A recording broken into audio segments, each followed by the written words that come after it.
Hey guys, Ryan Earnhardt here from CreativeSoundLab.tv. Well, today I want to talk to you about the story of positioning my monitors. I almost reinvented my studio monitors by positioning them in a better way and got much better results just by a few tweaks. So let's get started.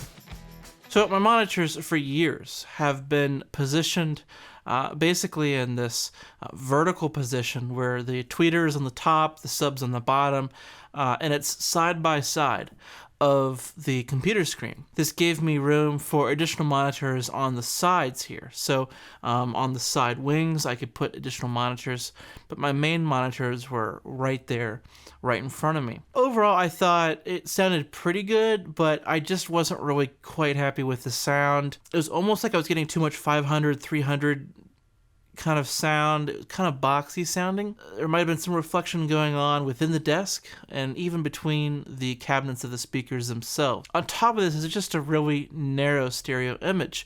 So I had to kind of lean in at times to really kind of feel immersed in the mix. But in general, I didn't quite have a wide enough placement of my monitors. So fast forward several years of using my monitors in this way, Mixer Man came by and he's like, you really should space your monitors out a little more. And I wasn't quite keen on making any changes because the desk is pretty high and I don't really have the seat for it. I mean, it wasn't really, logistically, it just seemed way too wide.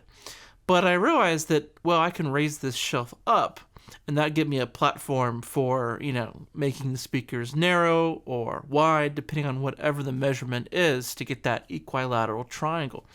So I gave it a shot, and my speakers immediately sounded more clear in the low end. And then he's like, you're probably going to hear more low end if you sit back a little bit. And then again, it's like, well, if I sit back, I got to space out the monitors just a little bit. And then stuff started to really click for me. If I scoot my mix position back, all of a sudden I can hear a whole nother octave below. I never thought that it'd be that much of a difference. Now to top all this off, I went and found these ISO pads by Sound Assured, and they even tighten up that low end even more. Now I've done some sound treatment, I've done some bass trapping in this room here, and these ISO pads were kind of like adding some more bass trapping. It was kind of that same effect where the low end just gets tighter, more direct, and it was just one extra way to make the monitor sound even better. So these, you can check these out. They're actually really a great solution that is really close to, some other stuff I've seen like Oralex, but way cheaper. They are just like a touch softer. When you squeeze the foam, they're just a touch softer, but they're really close to the same quality of foam, I think. They do feel more like moisturized, so in my head I'm thinking, well, these might last longer.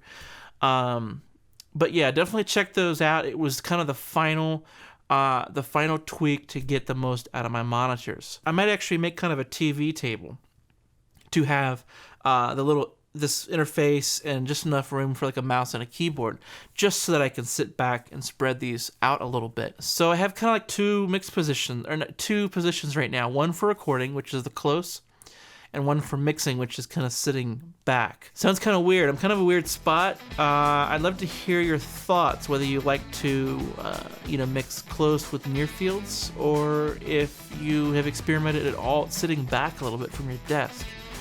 And finally, if you want to check out these Sound Assured ISO pads, I'll put the link in the description and also put in a discount code if you want to pick them up. So let me know what you think. Be hanging out in the comments below.